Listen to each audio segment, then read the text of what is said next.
Hello, are you there? I can't hear you. Oh, can you hear me? Yeah, now I can hear you. So sorry about that. I was muted. I started already, but we're going to start all over again. Ladies and gentlemen, hit the like button, share, subscribe, turn up your notifications. Trump, the citizenship war, and the SCOTUS defiance. The 14th Amendment is on the table. Trump says no citizenship for illegal births, and he doesn't care what the Supreme Court says. President Trump is officially in a standoff with the U.S. Supreme Court over the very definition of American identity. Oral arguments concluded this weekend in the landmark case to end birthright citizenship, and the signals from the bench are mixed. Trump took to social media today to warn the justices that if they don't protect the border, he has the absolute right to act through executive authority regardless of their ruling. This follows his administration record-breaking 540,000 deportation this year alone. I'm hearing some kind of noise from your end. Is that normal? Rainstorm outside. Okay. Just making sure. Okay, good. This follows his administration record-breaking 540,000 deportation this year alone. We have a president telling his own conservative majority court that their opinion might be optional. Okay, process that. Is this the end of checks and balances in America, or is Trump simply doing what he was selected to do? The sharp edge is yours. Thank you very much. My first reaction is that, yes, under Donald Trump, it's not the end. It's continuation of the the uncontrollable presidency that does not recognize various amendments or checks inbuilt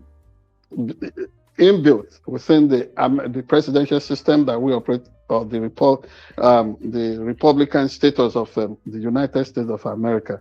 No restraint whatsoever, no respect whatsoever when it comes to constitutional barriers.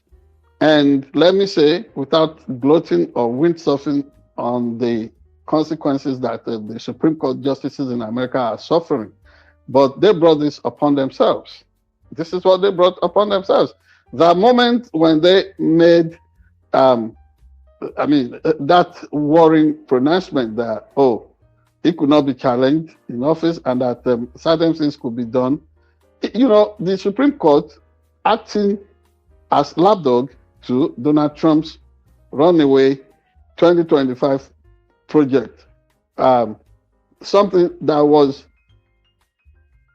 tabled before American people, which Donald Trump denied with the enterprise people with whom those things were fashioned out.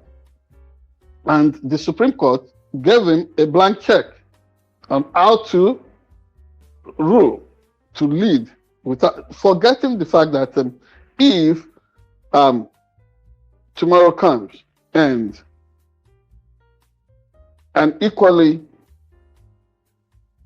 unrestrained individual from the Democratic Party or from any political platform, whatever, rises upon the scene, they could become victims.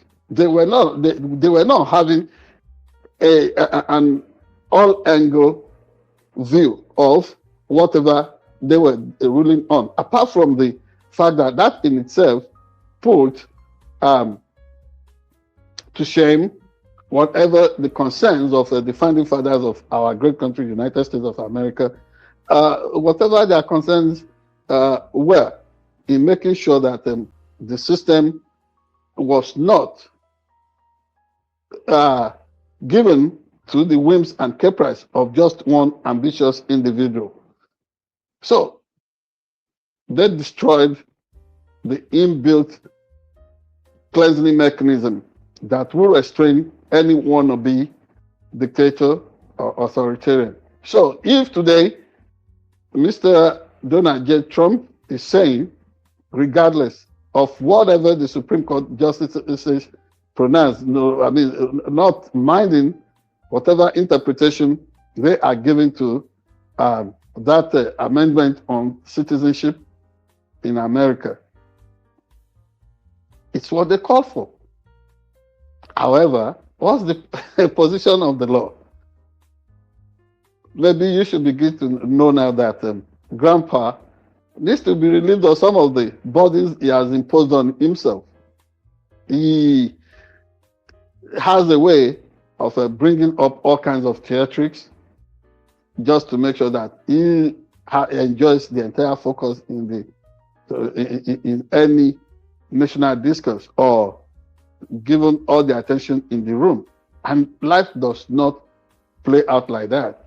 For example, earlier this morning, he had given that instruction that, discussions, negotiations had failed in Islamabad.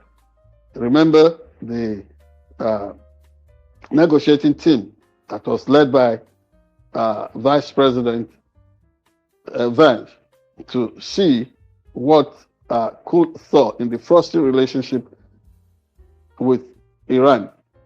They couldn't put through. Instead, in spite of the braggings about, he is a master deal maker. This is a deal that could not put through. And who were the elements that went for the negotiations? The whole American vice president was there, no equal from Iranian side. Anyway, the talks broke down, and now it says the Strait of Hormuz is going to be having unprecedented blockade, and that Iran could not be allowed to, continue to enjoy charging of tolls and ripping off the entire system. That is Donald Trump for you. So here again, he goes, diverting attention from the burning issues of our time. The baseless war with Iran, unprecedented economic quagmire all over the world, arising from the needless war with Iran. And now, all that going, this discussion about citizenship, he says it's illegality. But what does the Constitution say? And then why try to jump ahead of the ruling of the Supreme Court? Nobody has ever gone that route in this country. No past president has ever done it, to act in a way that is subjudiced. Yeah, people can brag, record number of 540,000 deportations. Good. After that, so what? So what? You have done what the law says you cannot do. You have, do you know how much some of these deported aliens, how much they contribute to the American economy? I think an expert put it at something close to $24 billion a year. And you see the way it is all affecting it. Something is snapping in the chain of the way Americans used to operate. This country is a nation of immigrants, but somebody is saying, oh no, we can't stand immigrants. So who are we going to stand? Let's see his option. He has, proposed a thesis. We do not know what antithesis could come from this, but let us, deal with it. But so far, I don't think that is an experience that anybody is enjoying. So if the Constitution says, this is the spirit and the letter of what the founding fathers intended, and then you are given a narrow interpretation, a very personal and subjective interpretation of that, we won't blame him too much. The Supreme Court justices created this, and they are dealing with it. For example, we're talking of Supreme Court justices here. Excuse me? How can they make pronouncements? How can they give rulings? A president would say, it does not matter. I'll do what I just want to do. And since he knows that same Supreme Court had said he could not be prosecuted for breaches perpetrated while in office because of an earlier ruling, And I mean, a ruling that is secured very early in the life of this second term that is in. So he does whatever he wants.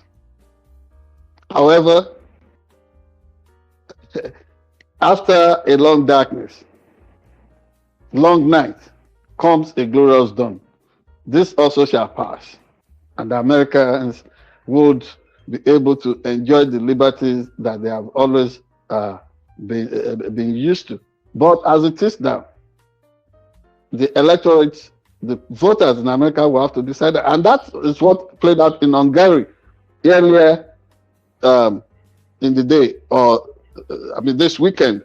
The man, Victor, whatever, that was the president there, who'd been in system, who had been leading that country like forever, wanted another time.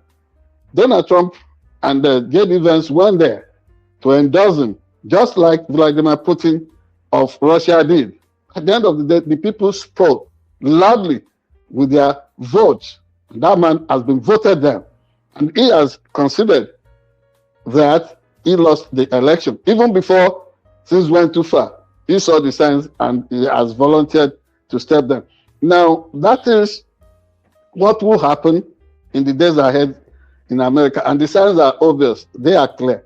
I don't think people will be so lethargic. I do not think people will be so apathetic to the extent that they would not come out to be heard and be heard loudly this time around, that they in no way endorse any of this reckless behavior, disobedience to civil rule and rule of law and what have you, and all that will be accounted for when the votes are cast during the midterm elections, and then ultimately when his term runs out. But I think the race now is for him to make sure that everything is stonewalled, and that the majority will not go to the opposition party such that they will not impeach him or remove him from office. We will continue to watch, but ultimately the Constitution will prevail. That is it. All right. Thank you so much. Ladies and gentlemen, join the conversation in the comment section. Please hit like, share, subscribe, and follow. Let's turn on your notification. Again, join the conversation. Right now, we're going to get into some more Nigerian politics. We're going to talk about the APC Consensus Convention aftermath. Stay tuned.